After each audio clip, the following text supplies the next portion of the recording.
Halo guys, salam sejahtera untuk kita semua.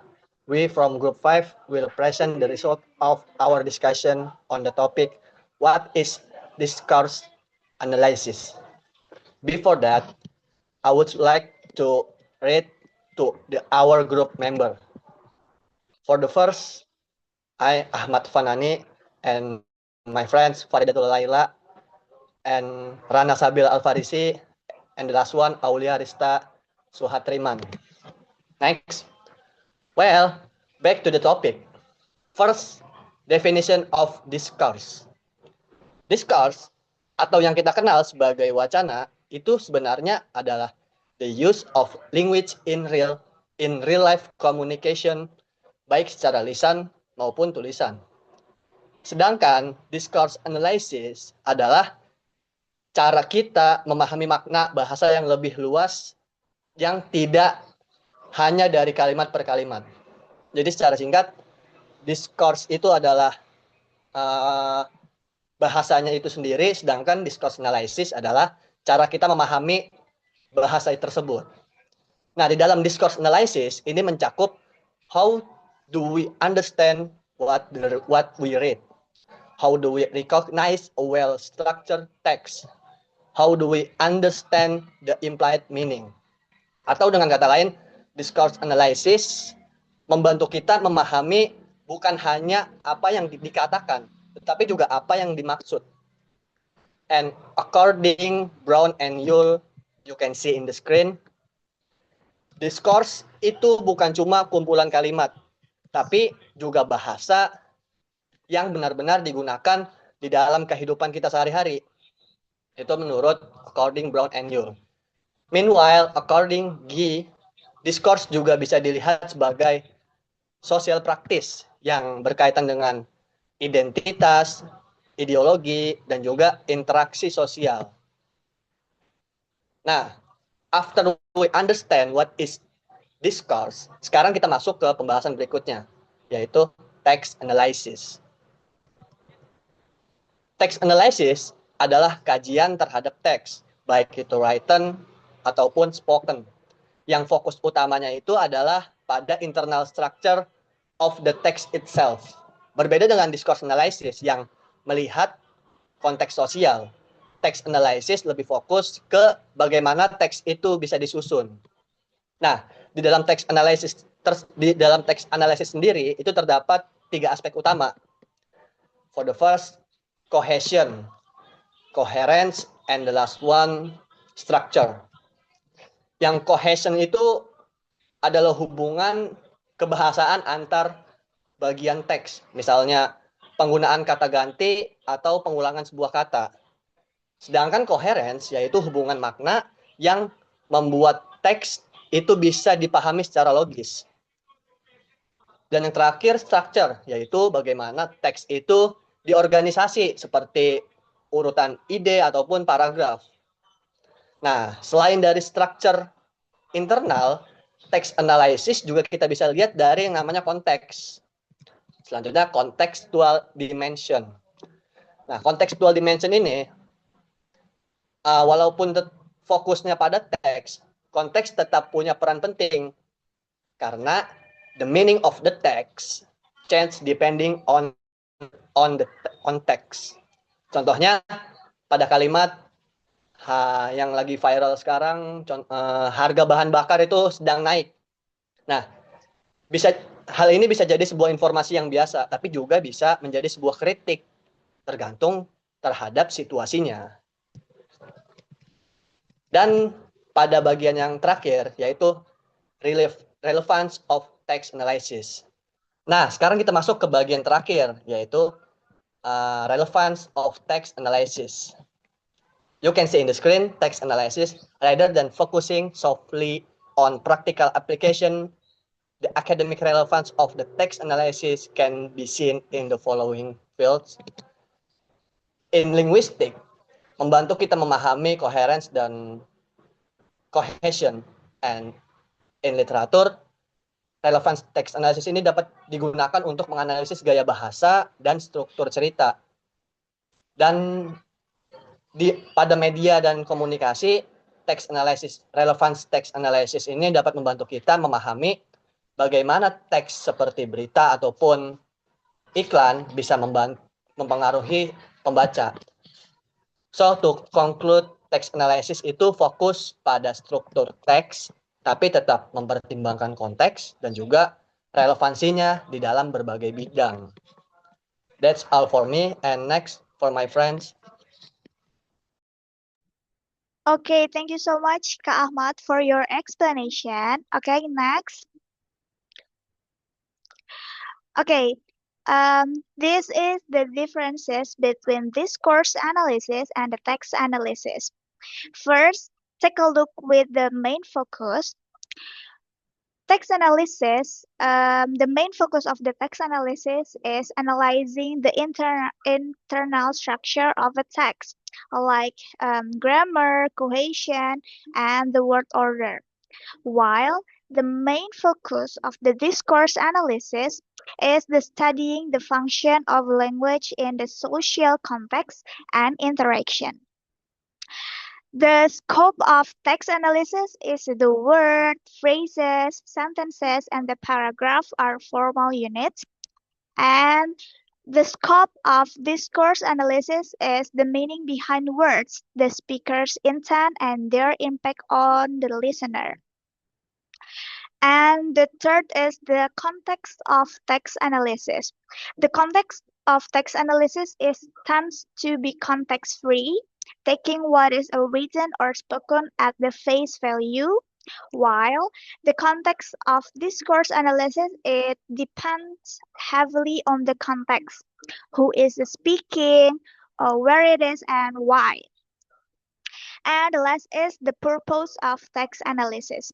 The purpose is understanding how a text is technically structured to ensure coherence, while the purpose of discourse analysis is to understanding how messages are interpreted and how identity and power are constructed.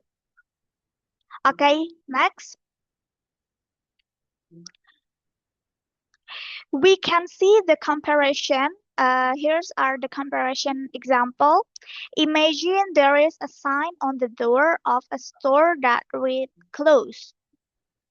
In the text analysis, technically, the analysis will examine a part of speech like close is a verb or an adjective, while in the text analysis, the structure, it is a singular and imperative sentence or a statement of state. And for the cohesion, there are no references to other sentence because the text stand alone. While for the discourse analysis, this analysis examines the meaning beyond the sentence itself. For the context, if this sign seen at the 2 p.m. on the weekend, the discourse might imply the store is currently closed or it's out of business. And for the pragmatic function, the word close is not merely information, but an instruction for the customer to do not enter or come back tomorrow. And last is instruction. For the instruction, shopper will understand this message without needing lengthy explanation because there is a shared knowledge about the shopping situation. Basically, if text analysis asks how it's a sentence structure, then the discourse analysis asks what is the person using the sentence actually doing or intending to do that the situation. Discourse analysis involves our ability to recognize well-structured text, even if they may appear grammatically incomplete. For next,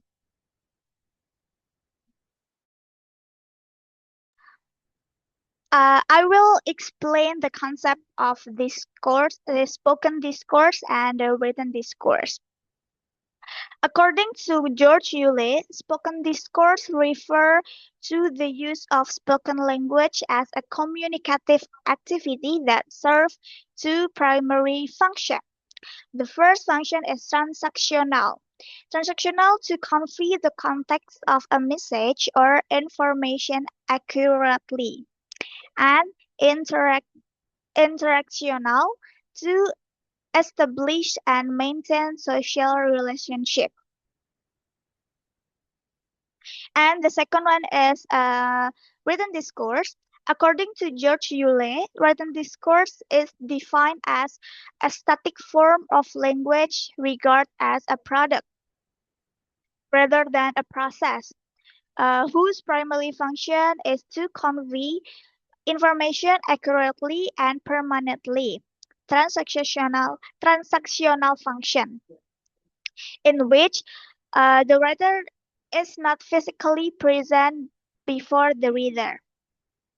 The next material will be presented by Faridatul Laila. Okay, thank you, Rana Sabil. The next material is the differences between spoken and written discourse. The first one, the most significant difference is in processing time.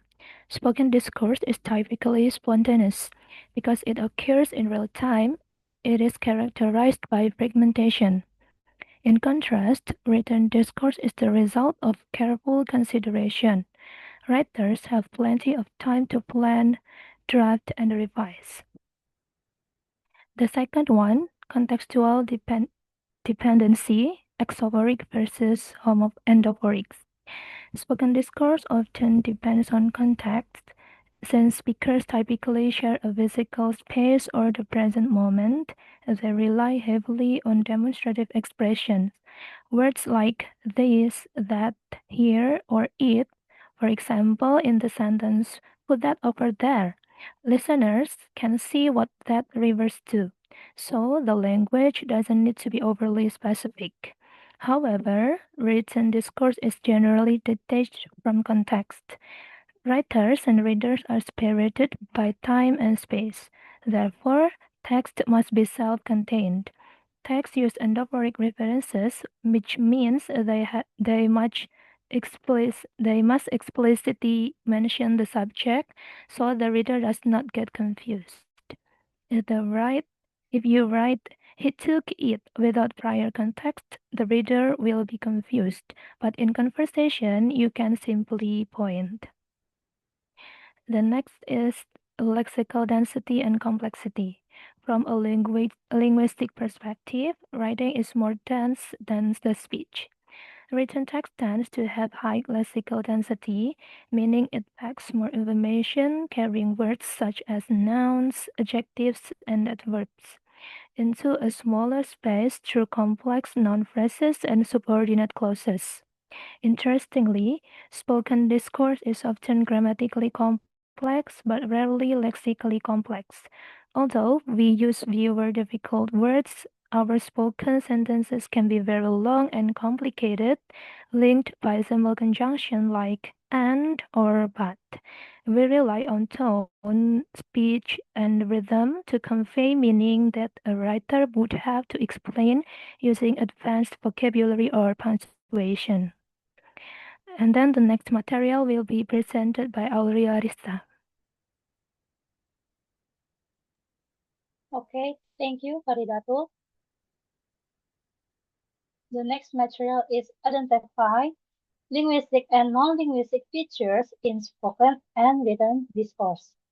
Understanding the differences between spoken and discourse, written discourse is crucial in the study of linguistics, especially when analyzing how language is used in different contexts. Broadly speaking, the differences lie in the medium of communication and the situational context. This is the following outlines the linguistic and non-linguistic features. The first one, spoken discourse. This discourse is produced through speech and received through hearing. It is typically more dynamic and spontaneous. The linguistic features of spoken discourse are: 1. The sentence structure tends to be somewhat unstructured, often using fragmented sentences or repetition. 2. The word choice or diction tends to use more informal words like slang or deictic words such as this, that, and over there, because the speakers are in the same location. 3. Often uses simple conjunctions such as then, next, and. 4. There are many pauses in speech, like the use of filler words like or and immediate correction to sentences. Next, non-linguistic features of spoken discourse are paralinguistic elements involve the use of tone, intonation, volume, and speaking rate to emphasize the intended meaning. 2. Kinetic elements include the use of facial expressions, body language, and eye contact to support communication. 3. Proxemics. Proxemics refers to the distance between speakers, which determines the level of formality. The last one, the environmental conditions surrounding the speaker play a significant role in the course of the conversation. Second one is written discourse. This discourse is conveyed through written media and received through sight. It tends to be more permanent and deliberate in nature. The linguistic features of written discourse are: 1. The sentence structure is more complex because it follows formal grammatical rules and frequently uses the passive voice to emphasize objectivity. 2. Lexical density. Lexical density is characterized by the dominant use of substantive words, such as nouns and verbs, rather than conjunctions. 3. Cohesion and coherence. Cohesion and coherence are enhanced through the use of clear linking words to ensure coherence between sentences and make the text easier for readers to understand. 4. Writing convention, such as capitalization and punctuation, help regulate the rhythm and flow of information in a text. Last one is non-linguistic features of written discourse. 1. Typographic aspect include selecting the font type and size, as well as using bold or italic formatting to emphasize certain parts of the text. 2. Layout includes paragraph structure and numbering or bullet points to organize information.